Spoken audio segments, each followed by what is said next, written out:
అంటే మీ అంచనా ఏంటి? అంటే సంగీత ఆమెకామె రెస్పాండ్ అయింది అనుకోవాలా? లేదంటే దీని వెనక ఏదైనా political motive, political intentions political intention ఉండే ఛాన్స్ ఉందా? ఉందండి. హ్మ్. అంటే ఎందుకంటే దాదాపు 5 ఏళ్ల నుంచి వీళ్ళు సయోధ్యగా లేరు అనే విషయం ప్రపంచానికి తెలుసు. హ్మ్. సరే, సంగీతకి ఈయనకి విజయ్. ఏం లేదు. ఆవిడ లండన్‌లో ఉంటున్నారు ఎక్కువ అవును. టైము అనేది కూడా అందరికీ తెలిసిన విషయమే. హ్మ్. అలాగే ఆయన తండ్రితో కూడా అంత సయోధ్యగా లేడు. హ్మ్. ఎవరు? విజయ్. విజయ్. ఎస్ఏ చంద్రశేఖర్ కొడుకీయన. ఆయన హ్మ్. డైరెక్టర్. హ్మ్. తెలుగులో కూడా ఆయన చిరంజీవితో 3 సినిమాలు డైరెక్ట్ చేసిన చరిత్ర ఉంది. ఓకే. 'దేవాంతకుడు' ఇవన్నీ. హ్మ్. 'శోభన్ బాబుతో 'బలిదానం' అనే సినిమా కూడా చేశాడాయన. హ్మ్. ఆయన కుమారుడు విజయ్. హ్మ్. అయితే ఆయన ఒక ఇంటర్వ్యూలో స్పష్టంగా చెప్పుకున్నాడు ఆయనే. ఓహో! నా కొడుకుతో నాకు మాటలు లేవు హ్మ్. అని. ఎప్పుడైనా ఆయన ఒక మాట అన్నాడు. హ్మ్.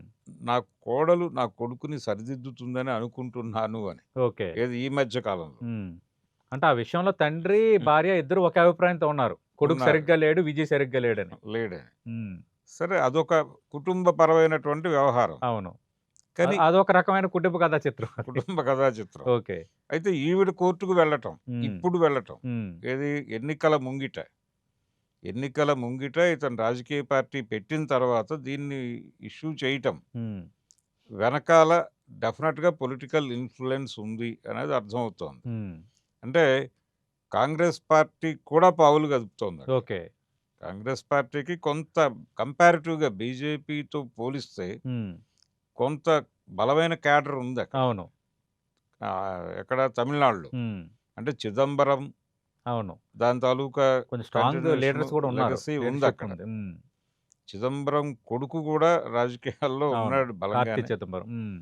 కాబట్టి ఇది ఆ యాంగిల్ కూడా ఉంది. ఓకే. రెండోది తను కొంత డీఎంకేకి, బీజేపీకి వ్యతిరేకంగా నేను నిలబడతాను హ్మ్. అని చెప్పినప్పుడు, ఒకవేళ అటువైపు ఇతను టర్న్ అయ్యే అవకాశం ఉంది. అంటే పొలిటికల్‌గా తనకు మైలేజ్ దక్కుతుందనుకుంటే, ఓకే. విజయ్‌ని కంట్రోల్‌లో ఉంచటం ఎలాగా? అంటే హ్మ్. విజయ్ మెడకి తాడేసి, ఓకే. ఆ తాడు తన చేతిలో పెట్టుకోవాలి హ్మ్. అనేటువంటి ఉద్దేశం హ్మ్. బహుశా బీజేపీకి ఉండే అవకాశం ఉంది. ఓకే. అంటే వాళ్ళు ఎవరినైనా కేసులతోనే ఆపరేట్ చేస్తున్నారు. హ్మ్.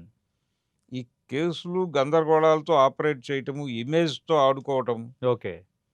ఈ గేమ్‌లో భాగంగా సంగీతాన్ని కూడా వీళ్ళే రంగంలోకి దింపారా అనేది ఒక డౌటు. ఓకే.